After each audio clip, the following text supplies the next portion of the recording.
Ya, bismillahirrahmanirrahim. Kita bahas PPN atas kegiatan membangun sendiri. PTM adalah PKP Industri Sepatu. Bulan Februari mulai membangun sendiri sebuah bangunan untuk rumah dinas perusahaan. Bangunan seluas 240 meter telah selesai dikerjakan bulan Mei, menghabiskan biaya 200 juta. Termasuk PPN sebesar 17 juta. Pertanyaan pertama, apakah atas kegiatan membangun sendiri dikenakan PPN? Nah, di sini PTM ini dia membangun rumah ya. Dia membangun sendiri. Yang dimaksud dengan membangun sendiri ini berarti PTM ini tidak memakai kontraktor yang sudah PKP atau dia memakai kontraktor yang belum PKP atau dia memakai tukang ya, bisa harian atau borongan yang belum PKP ya. Jadi oleh pemerintah ini dikenakan PPN atas kegiatan membangun sendiri ya. Taunya dari mana ya? Di sini ada kalimatnya nih. Bentar ya. Membangun sendiri.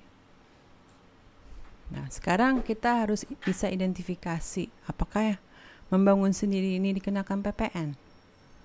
Ya. Nah, kalau lihat dari syarat-syaratnya, ya, kegiatan membangun sendiri dilakukan oleh orang pribadi dan badan. PTM termaksud badan. Tidak dalam kegiatan usaha atau enggak pekerjaannya. Ya, yang dimaksud apa? Orang atau enggak badan yang melakukan kegiatan membangun sendiri tidak dalam melakukan pekerjaannya, berarti bukan kontraktor. Jadi orang pribadi atau enggak badan di sini bukan kontraktor.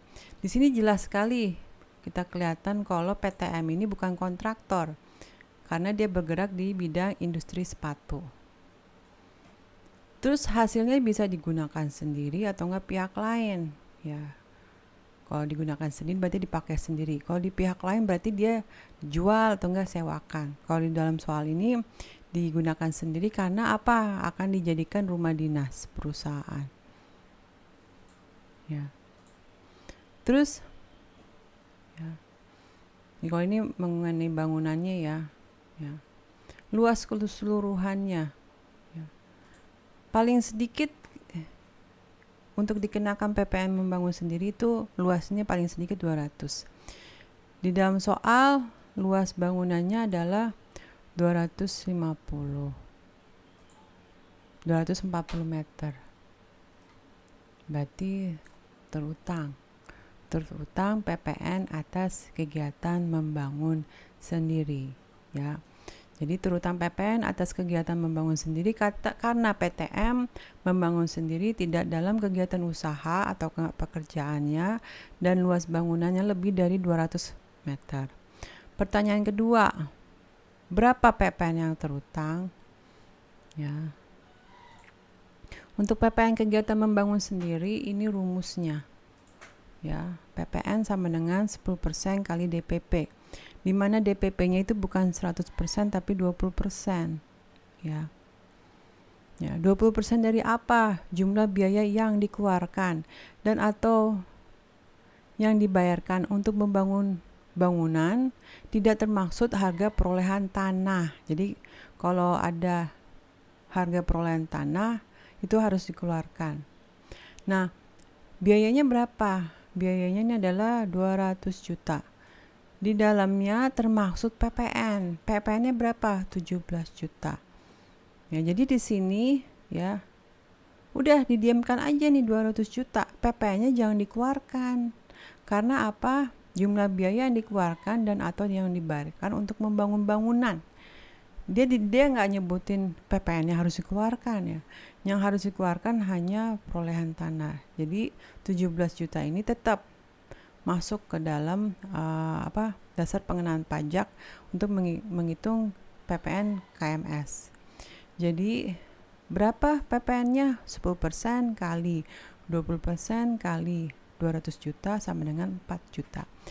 Kemarin saya baca jawaban banyak dari mahasiswa yang mengeluarkan tuh 17 jutanya. Ya, jadi jawabannya jadi salah. Oke. Pertanyaan berikutnya. Apabila memang terutang, kapan saat dan tempat terutang pajak?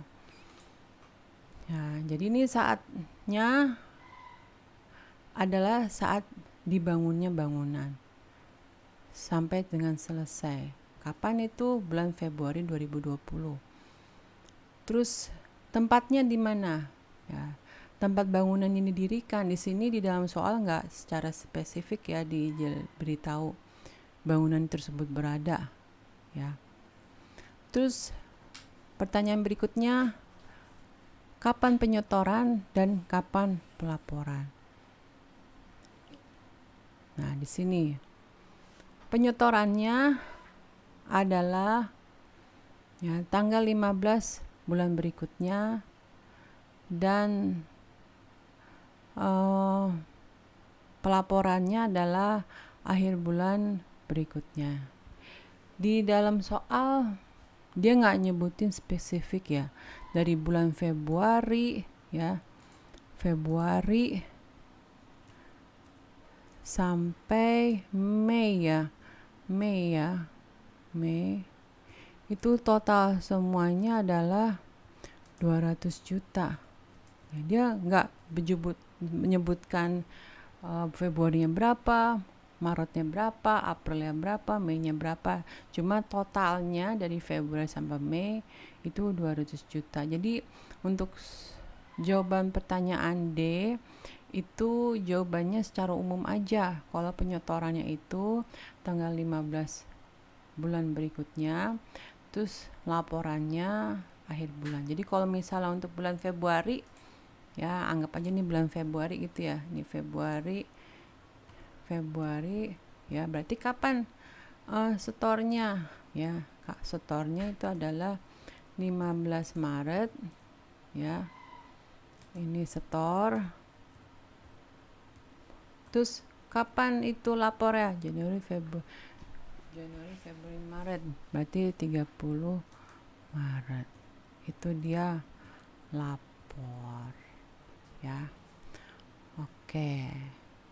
Ya, sekian dari saya untuk pembahasan soal PPN transaksi khusus atas soal PPN atas kegiatan membangun sendiri. Ya, terima kasih.